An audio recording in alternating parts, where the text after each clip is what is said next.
एक दिन कन्हैया ने हट किया गौ सेवा के लिए। नंद बाबा ने बछड़ों की सेवा करने की आज्ञा दी।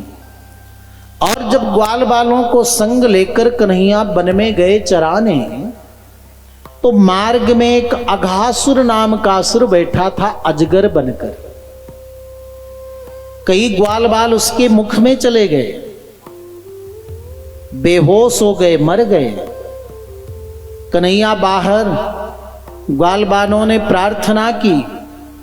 कन्हैया अंदर गए और अपने शरीर को कंठ में पहुंचकर फुलाया। सांस रुक गई। पापी सपापेन विहिंसितः खलः साधु समत्वेन भयाद विमुच्यते। पापी अघासुर अपने पाप से मर गया और ग्वाल बाल सब अपने पुण्य से बच गए। लेकिन इस लीला को ग्वाल बालों ने अपने घर में 1 वर्ष के बाद बताया। परीक्षित ने कहा, 1 वर्ष तक प्रभु ने कोई गोपनीय लीला की क्या? यदि मैं सुनने का पात्र हूं तो कृपा करके गुरुदेव वो लीला भी सुनाइए ना। सुखदेव जी ने कहा, गुरुजन बड़े वात्सल्यपूर्ण होते हैं।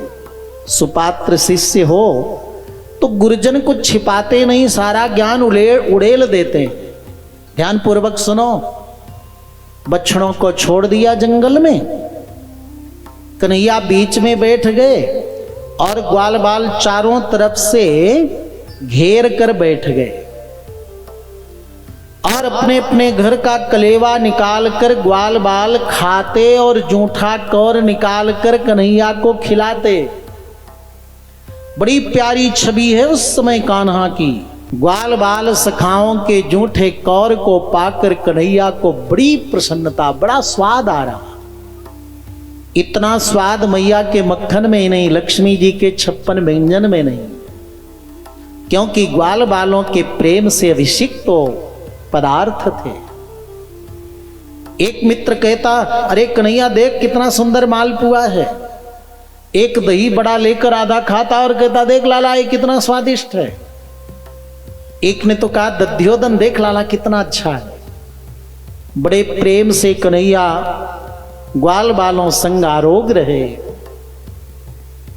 और इधर ब्रह्मा जी ऊपर से निकल रहे थे, चतुर्मुख ब्रह्मा। उन्होंने दृश्य को देखा और कहा, अरे ईश्वर है।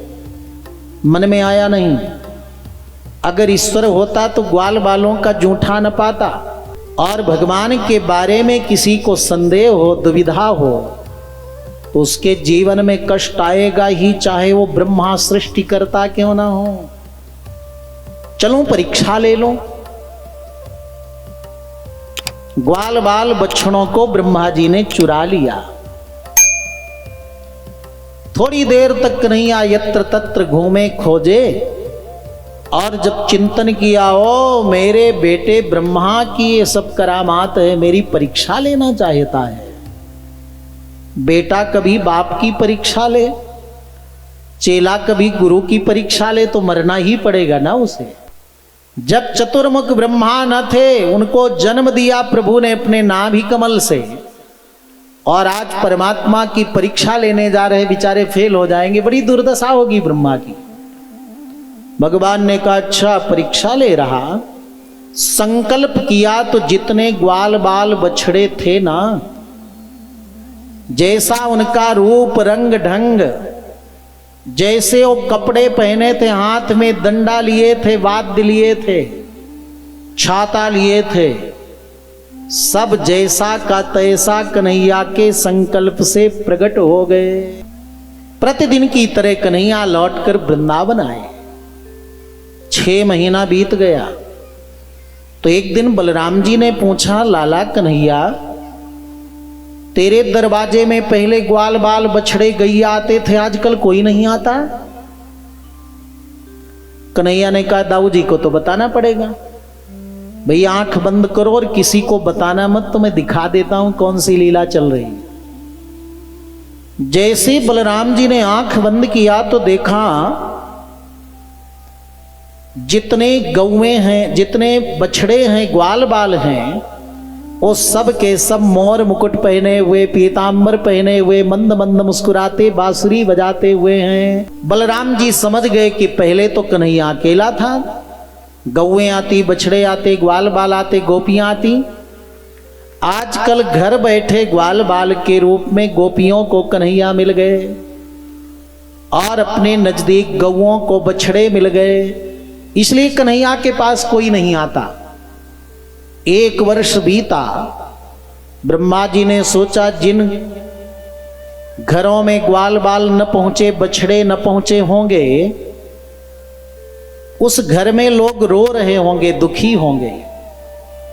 लेकिन ब्रह्मा जी ने देखा तो पहले से ज्यादा आनंद है घर घर में, क्योंकि घर घर में कन्हैया बछड़े और ग्वाल बाल के रूप में हैं। कि एक कर्म पर ब्रह्मा को बड़ा दुख हुआ, बड़ी लज्जा आई, बड़ा प्रायश्चित आया। वन में बछड़े चराते हुए कन्हैया के चरणों में दंडवत प्रणाम किया, 4 मुख रखकर चरणों में 4 बार प्रणाम किया और भगवान की बड़ी सुंदर प्यारी स्तुति की है ब्रह्मा ने। कितना सुंदर पीतांबर है आपका, बांसुरी कितनी प्यारी, मोर मुकुट कितना सुंदर, आपकी सुंदर बनमाला, कौस्तुभमाला, आपके सुंदर चरण, नेत्र, मुखारविंद, हे त्रिभुवन सुंदर, तीनों लोक में आपके सुंदर जैसा कोई नहीं और तीनों लोक में स्तुति करने योग्य हैं तो केवल आप हैं, इसलिए मैं आपकी स्तुति कर रहा, प्रणाम कर रहा। जीवन में तभी तक व्यक्ति को हर प्रकार से दुख है जब तक आपकी शरण में नहीं आता। तावद भयम, तभी तक डर भय है। यावन्न प्रवृणीत लोकाः, जब तक आपके चरण शरण का आश्रय व्यक्ति नहीं लेता तब तक उसको डर रहता है कि मैं पढ़ा लिखा हूं, अभिमान ना जाए कि पतन हो जाए। तभी तक धन का डर है कि धन है इतना सारा, पता नहीं दुर्व्यसन में न पड़ जाऊं। और जब आपके चरण शरण में आ गया तो कितने सत्कर्म हैं, उनमें खर्च होगा, कभी अभिमान आएगा नहीं। तभी तक व्यक्ति को बंधन है परिवार से, पत्नी पुत्र से, कि उसमें आसक्त होकर बंधन में पड़ जाए। लेकिन जब आपके चरण शरण में आ गया तो अपना मानता ही नहीं, ये तो हमारे प्रभु के ही सारे परिवार हैं। मैं जहां भी जन्म लूं प्रभु, कभी आपकी माया मुझे प्रभाव न डाले, मैं आपको विस्मरण न करूं, मैं आपको पहचानता रहूं, ये कृपा करिए। मेरे से ज्यादा भाग्यशाली तो ये व्रजवासी ग्वाल बाल हैं। अहो भाग्यम महो भाग्यम नंद गोप ब्रजौक साम, यन मित्रम परमानंदम पूर्णम ब्रह्म सनातनम। मैं तो एक लीला देखकर भ्रमित मोहित हो गया और एक ग्वाल बाल आपके संग नित्य प्रति लीला क्रीड़ा करते हैं, कभी मोहित नहीं होते। मेरे से बड़े भाग्यशाली तो ये ब्रजवासी ग्वाल गोपी हैं। मैं और कुछ नहीं चाहता प्रभु, बस आपके चरणों में प्रीति बनी रहे। भगवान फिर भी क्षमा न किए। तब ब्रह्मा जी ने भगवान की शरणागति की।